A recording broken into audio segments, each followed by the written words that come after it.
নমস্কার বন্ধুরা, দিলীপি কিচেনে স্বাগতম। শশার ঝোল খুবই মজা লাগে চিংড়ি দিয়ে, আর ভালো লাগে। একটু বড় বড় হলুদ শশা নিয়েছি। আসলে এই শশাগুলা কিন্তু বুড়া না, দেখতে এরকম।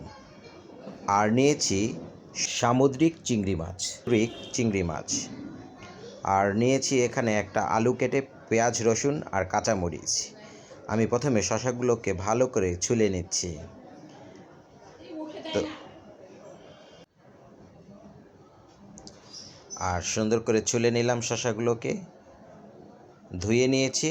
আর ধুবো না, আর আমি শশাগুলোকে কেটে নিচ্ছি। দেখুন কতটা জালি ভিতরে, উপর থেকে বুড়া দেখালেও আসলে এই শশাগুলো কিন্তু বুড়া না। আমি সুন্দর করে কেটে নিচ্ছি এভাবে পিস পিস করে। আর পেঁয়াজ, কাঁচামরিচ আর রসুনগুলোকে আমি মিক্সির ব্লেন্ডারে দিয়ে ব্লেন্ড করে নিচ্ছি।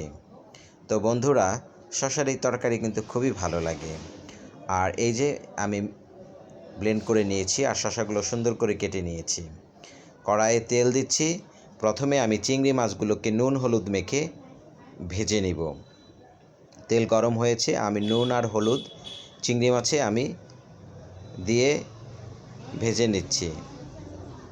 তো শশা চিংড়ি বন্ধুরা খুবই ভালো লাগে, খুবই মজার। দেখতে থাকুন। চিংড়ি মাছগুলোকে আমি ভেজে নিচ্ছি। বন্ধুরা, যারা আমার চ্যানেলে নতুন, আমার চ্যানেলটাকে সাবস্ক্রাইব করেন, বেল আইকন দেন যাতে পরবর্তী ভিডিও পেতে পারেন।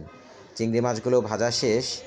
ওই একই কড়াইয়ে আমি বাটা মশলাটা দিয়ে দিচ্ছি, অর্থাৎ রসুন, পেঁয়াজ আর কাঁচামরিচ। মশলাটা ভালো করে আমি কষিয়ে নিচ্ছি।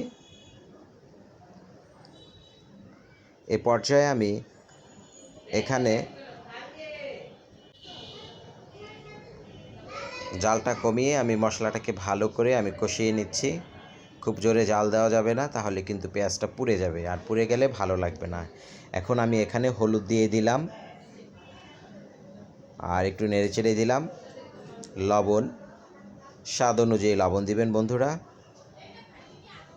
আর আপনাদেরকে অনেক ধন্যবাদ যারা আমাকে সবসময় ভিডিও দেখে এবং কমেন্টস করে সাহায্য করছেন। আপনাদেরকে অনেক ধন্যবাদ বন্ধুরা। আমি অল্প একটু এখানে জলও দিয়েছি যাতে মশলাটা পুড়ে না যায়। আমি ভালো করে মশলাটাকে কষিয়ে নিয়েছি।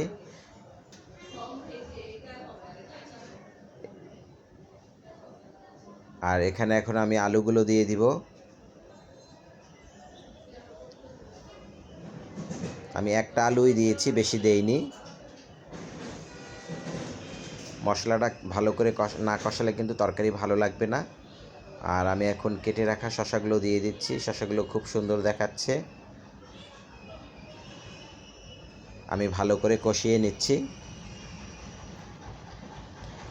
তো বন্ধুরা, গরমের সময় পাতলা ঝোল খেতে মজা লাগে। মশলাযুক্ত খাবার না খেয়ে অতিরিক্ত এভাবে রান্না করে খেতে পারেন।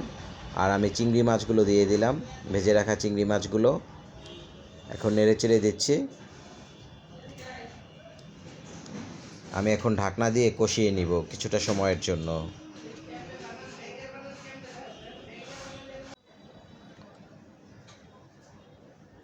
আর আমি ঢাকনা দিয়ে কষিয়ে নিয়েছি।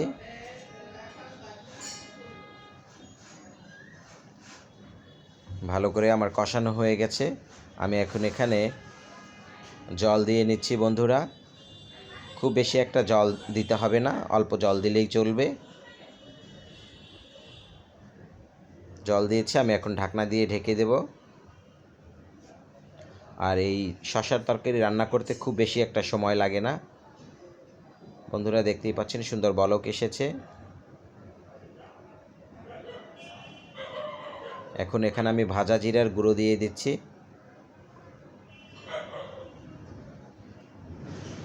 নেড়েচেড়ে আর একটু ঢাকনা দিয়ে ঢেকে দিলাম। কিছুটা সময় আমি কুক করে নিব।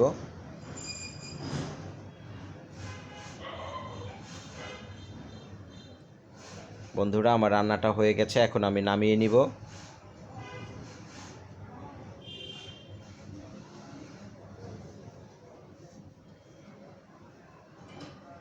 নামিয়ে নিলাম বন্ধুরা। আর দেখুন কতটা সুন্দর হয়েছে, দেখতে কতটা ভালো লাগছে, খেতে কিন্তু দারুণ লাগে। একবার হলেও আপনারা এভাবে শশার ঝোল ট্রাই করবেন, আশা করি আপনাদের ভালো লাগবে। গরম গরম ধোয়া ওঠা ভাতের সাথে শশার ঝোলের এই তরকারির জুড়ি নেই, খুবই মজা লাগে খেতে, ছোট বড় সকলেই পছন্দ করবে। বন্ধুরা, বেশি করে আমার ভিডিওটাকে শেয়ার করুন যাতে অন্যরা দেখতে পারে। আর ম্যাক্স খাচ্ছে। আপনারা ভালো এবং সুস্থ থাকুন। আপনাদেরকে অনেক ধন্যবাদ।